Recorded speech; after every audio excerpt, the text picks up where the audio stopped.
welcome to the deep dive. You sent in this article about why people lie, and it really caught our attention. Such a common thing we all do. But the psychology behind it is fascinating. Get ready to uncover some surprising truths about why we lie and how those little white lies might not be so harmless after all. It's true. Lying is something that's woven into the fabric of our social interactions, from the everyday fibs to the more elaborate deceptions. And the reasons behind them are incredibly complex. Let's start with the most basic one. Self-preservation. I mean, who hasn't stretched the truth to avoid an awkward situation or escape a consequence? Right. It's like our brain's ancient fight-or-flight response kicking in. But instead of running, we lie. Bella DiPaolo calls this defensive lying. Yeah. And it's all about protecting ourselves from potential harm, whether it's physical or emotional. So that student claiming they did their homework when they actually spent the night binge watching their favorite show. Pure self-preservation. Exactly. And it makes sense on a primal level. But what's interesting is that DiPaolo's research shows even these small, seemingly harmless lies can have a ripple effect. You mean like that nagging guilt you feel afterward? Or how those little lies can snowball into bigger ones? Precisely. We might avoid immediate discomfort, but those lies can chip away at our self-respect and damage our relationships over time. It's like building a house on a foundation of sand. It might look stable at first, but it's not built to last. That's a great analogy. It makes you think twice about telling even those little white lies. It really does. And it makes you wonder, is there ever a time when lying for self-preservation is truly justified? What do you think? That's a tough one. I think it depends on the situation and the potential harm involved. Like, if you're lying to protect yourself from a dangerous person, that's different from lying to get out of a parking ticket. I agree. There's a moral gray area there that's worth exploring further. But for now, let's shift gears and talk about a different motivation for lying: personal gain. Okay, this is where things get interesting. Because it's not just about avoiding something bad. It's about actively trying to gain something good. Exactly. And it's where Dan Ariely's research on dishonesty comes in. He found that people are more likely to lie when they perceive that the potential reward outweighs the risk. It's like we're all doing a mental cost-benefit analysis before we fudge the truth. You know how people sometimes inflate the number of steps on their fitness tracker to impress their friends? Or how some folks might exaggerate their qualifications on a job application to land their dream job. Perfect examples. And Ariely actually did some fascinating experiments that showed how people are more likely to cheat on tests when they believe they won't be caught. It's like that little voice in our head is whispering, "Go ahead, no one will know." But that's where it gets tricky, right? Because even if we don't get caught, that dishonesty can still have consequences. Maybe we don't get that promotion because our skills don't match up. Or maybe we lose a friend's trust because they discover our little fitness tracker fib. Absolutely. And beyond the external consequences, there's also the internal cost. That feeling of knowing we've been dishonest can erode our self-worth and make it harder to build genuine connections with others. It's like we're sacrificing our integrity for a short-term gain.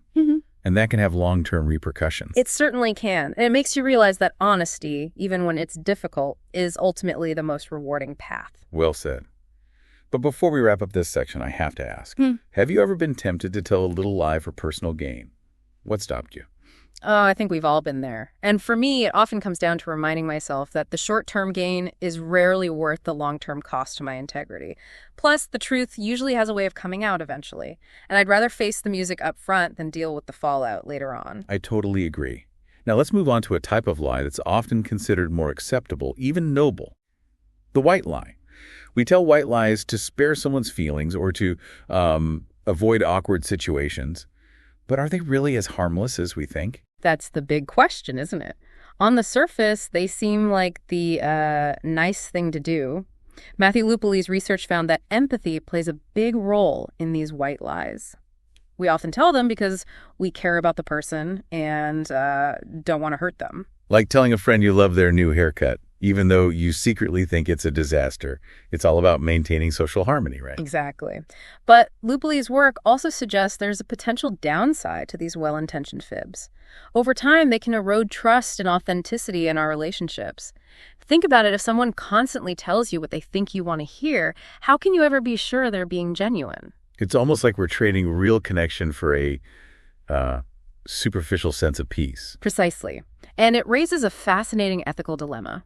When does protecting someone's feelings cross the line into deception? Is there ever a time when honesty, even if it's uncomfortable, is the better choice? What are your thoughts on this? I think it's a tricky balance. On the one hand, I believe in being kind and considerate of others' feelings, but on the other hand, I value honesty and authenticity in my relationships. I think it comes down to context and intent. If the lie is truly meant to protect someone from unnecessary harm, maybe it's justifiable. But if it's simply to avoid an awkward conversation or to make ourselves look better, then I think it's worth reconsidering. I completely agree. It's a nuanced issue with no easy answers, but it's definitely something to be mindful of in our everyday interactions. Speaking of influences, let's move on to how social and cultural norms shape our views on lying. This is where it gets really interesting because it reminds us that our ideas about honesty aren't formed in a vacuum. They're influenced by the world around us. Absolutely. Research by Gino and Pierce highlights how the social acceptability of lying plays a huge role in our behavior. If everyone around us seems to be bending the truth, we're more likely to do it too. Think about workplace cultures where exaggerating accomplishments or taking credit for others' work is rampant. If everyone's doing it, it starts to feel normal, even expected. Exactly. And what's considered acceptable varies across cultures. For instance, in some collectivist cultures, white lies to preserve harmony are commonplace and even seen as polite. But in individualistic cultures, they might be perceived as deceptive. Wow, I never thought about it that way. So even the definition of a lie can be subjective. It absolutely can be, which raises a fascinating question. How much of our own views on lying are shaped by the culture we grew up in? It's something to reflect on. Now let's talk about something a little darker. Ooh, you're talking about compulsive liars, right? Mm-hmm. The ones who lie even when there's no clear benefit or motivation. Exactly. This is where individual psychology comes into play. Paul Ekman's work on deception suggests that some people lie habitually, driven by internal needs rather than external factors. Is it like they're creating a whole different reality for themselves? That's a really insightful observation. And sometimes this chronic lying can be linked to certain personality disorders, like narcissism or antisocial personality disorder. So it's not just about being a bad person. There can be deeper psychological issues driving the behavior. Exactly. And while we can't diagnose anyone from afar, Ekman's research has identified some red flags that might suggest someone is prone to compulsive lying.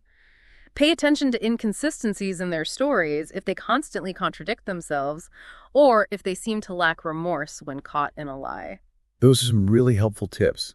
Makes you wonder how many compulsive liars we might encounter in our lives without even realizing it. It's certainly a possibility. But let's move on to a more common scenario, how situational pressures can lead us all to bend the truth. Okay, this is something I think we can all relate to. Like that feeling of panic in a job interview, and suddenly you're embellishing your skills. Right. Robert Feldman calls this impression management. The tendency to lie in situations where we want to present ourselves in a positive light. It's like our inner chameleon comes out, trying to blend in and adapt to whatever situation we're in. I love that analogy, and there's actually a psychological basis for it. In high-pressure situations, our brains release stress hormones that can impair our judgment and make us more likely to lie. It's almost like a self-defense mechanism, but instead of protecting us from physical harm, it's protecting our egos. So that first date where you downplay your flaws or exaggerate your accomplishments, it's all about impressing the other person and avoiding rejection. Exactly. And those white lies we talked about earlier, they often crop up in these situations too. We might tell a little fib to smooth over an awkward silence or to avoid a potentially uncomfortable conversation. It's almost like we're all actors in a play, trying to put on the best performance possible. In a way, yes. But the key is to find that balance between presenting ourselves authentically and being mindful of the social context. Now, let's talk about how technology has changed the game when it comes to lying. It feels like technology has made it so much easier to lie. We can craft these perfect online personas and filter our photos, and even create fake news stories that spread like wildfire. It's almost like a whole new world of deception. You're absolutely right. Jeff Hancock's research on digital communication found that people are more likely to lie in emails or texts than in face-to-face interactions. It's like the screen creates a barrier that allows us to detach from the emotional consequences of our words. And it's not just about those little white lies anymore. We see people creating entire fake identities online, catfishing others, and spreading misinformation with the click of a button. Exactly. And the psychological mechanisms behind this are fascinating. Without those nonverbal cues like facial expressions and body language, it's harder to detect deception online. Plus, the perceived anonymity of the internet can lower our inhibitions, making us feel like we can get away with saying things we wouldn't dare say in person. It's almost like the internet has become a breeding ground for dishonesty. So knowing all this about the psychology of lying, how do we navigate a world where deception is so prevalent? That's the million-dollar question, isn't it? It starts with awareness.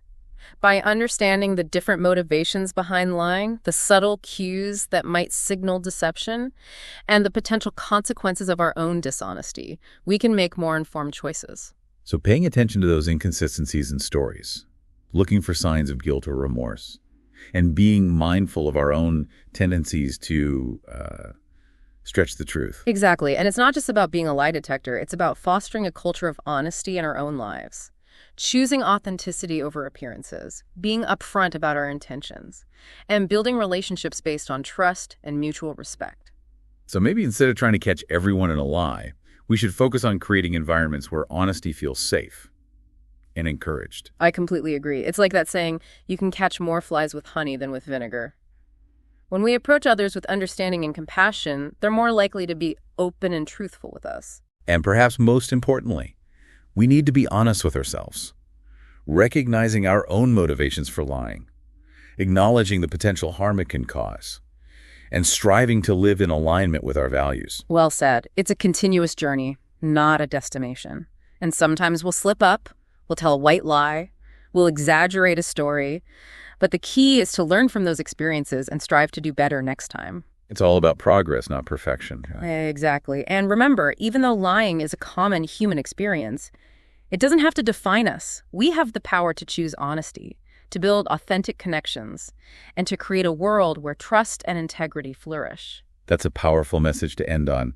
A huge thank you to you, dear listener, for joining us on this deep dive into the complex world of lying. We hope you've gained some valuable insights and perhaps even a little more self-awareness along the way. And as always, we encourage you to continue exploring this topic, to challenge your assumptions, and to engage in meaningful conversations about honesty and its role in our lives. Because in a world where truth often feels elusive, the pursuit of authenticity has never been more important. That's it for this episode of The Deep Dive. Until next time, stay curious.